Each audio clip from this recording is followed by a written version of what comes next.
And again, Ukrainian thermite-dropping drones continue to rapidly proliferate through various drone units.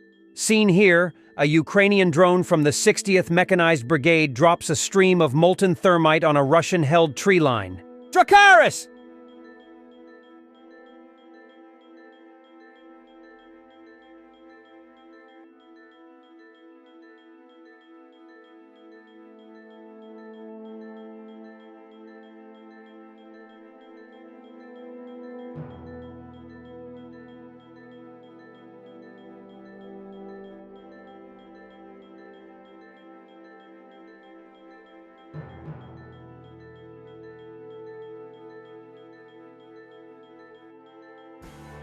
Have you ever used public Wi-Fi and felt like someone might be watching your online activity?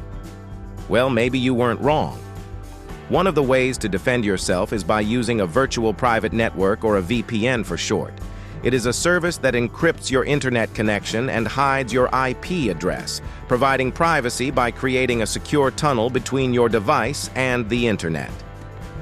We have tried several VPNs, and Warthog Defense strongly recommends private internet access. With private internet access, you select one of the numerous countries' servers and access better online deals, book cheaper flights, or view region-restricted content on platforms like Netflix. Watching Netflix without PIA is like paying for front-row seats but sitting in the hallway. For instance, if you want to watch Sherlock, which is unavailable outside the US, simply choose a US server with PIA and enjoy the show. By using our link, you can grab an 83% discount on private internet access. That's just $2.03 a month, and you also get 4 extra months completely for free. There's also a 30-day money-back guarantee. Night work of the M2A2 Bradley of the 47th Brigade on landing in an Russo-occupied area.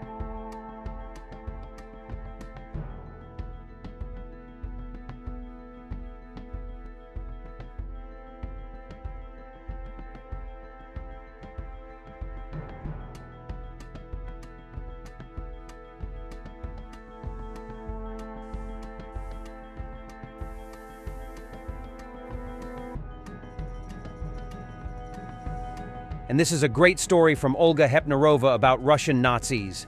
I'll never defend or excuse any Nazi, but it's almost comical how pro-Russian types and leftists who feel Russia is a victim completely ignore the large and very real presence of Russian neo-Nazi groups fighting in Ukraine.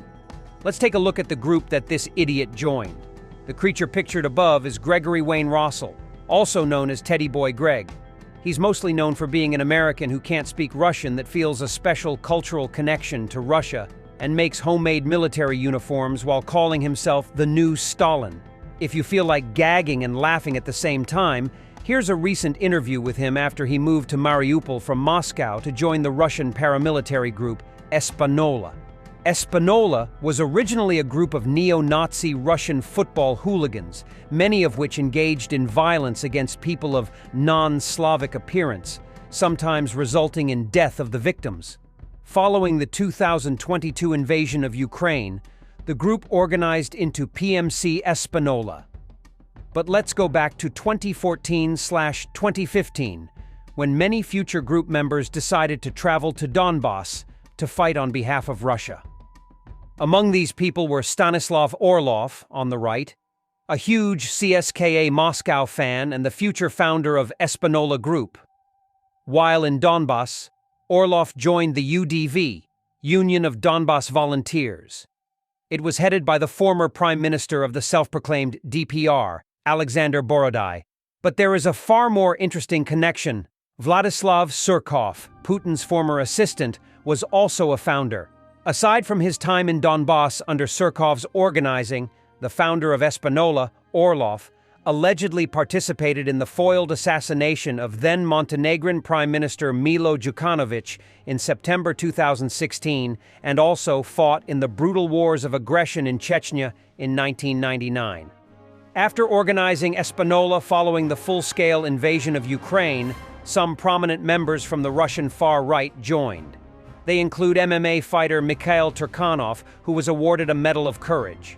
In his own words, Hitler's use of the symbol means nothing.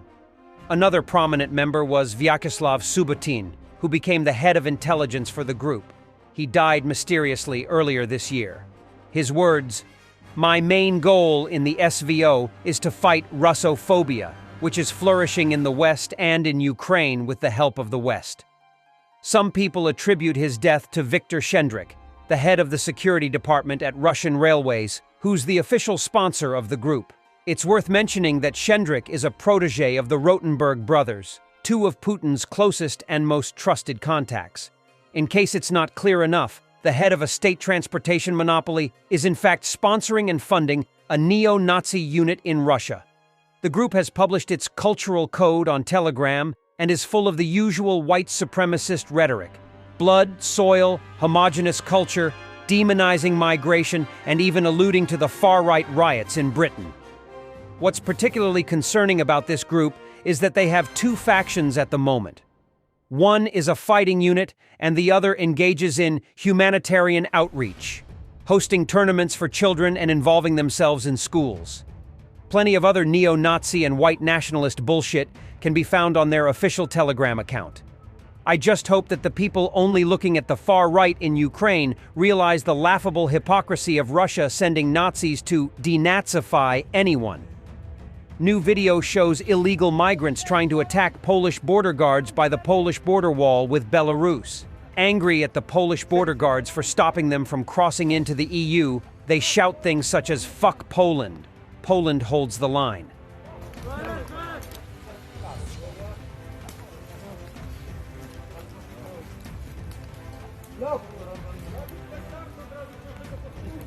Hey! Look! This Boran! Boran! Boran! Come! Let's meet it!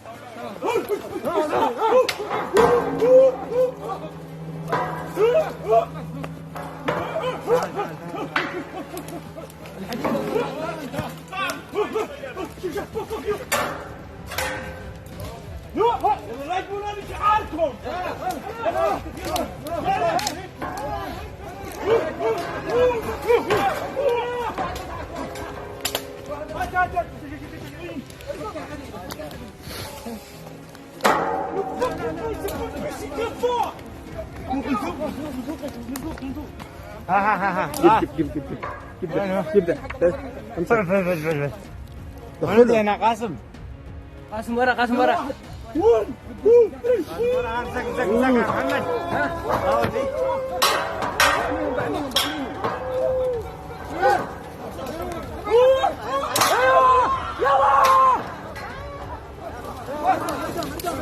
عادكم استمروا السلم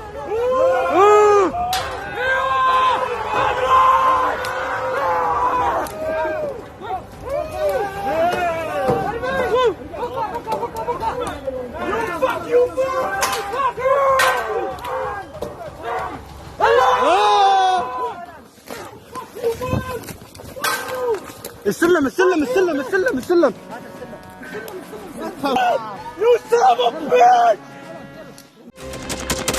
Thanks for watching, and don't forget to subscribe. Also, if you want to support Warthog Defense, please become our member and get early access to new videos, exclusive members-only videos, and become administrator in comment section. The membership link is in the description. Every day. We had a guy last week, it's 6 rescues in 6 days. You know, he's doing the job every day.